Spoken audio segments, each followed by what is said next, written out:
First story today, the Tsai administration is now in full-on crisis management mode after a power shortage on Monday caused intermittent blackouts across the country.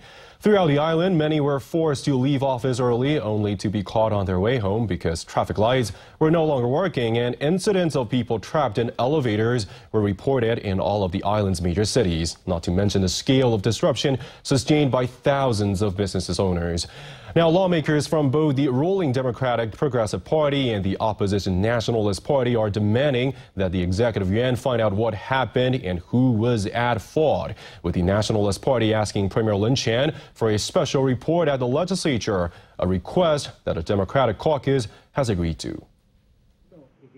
Large crowds of protesters demanding an apology from President Tsai gathered outside her residence early on the 16th following a nationwide blackout the night before. Later in the day, Kuomintang lawmakers called a press conference to criticize the ineptitude of the Democratic Progressive Party government.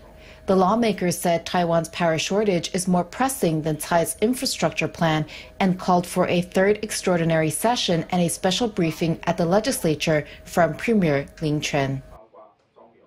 你这个都没有清楚，大家有心情去审什么前瞻吗？你的电不稳，将来你的这些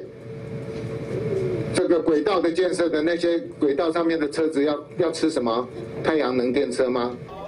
The Democratic Progressive Party caucus originally said only the first phase budget of the infrastructure bill and a new sports bill would be reviewed during the next extraordinary session.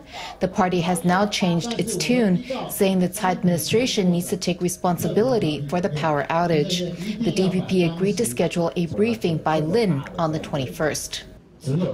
我们其实真的要很审慎的、严肃的面对这个议题。我认为检调应该要介入调查。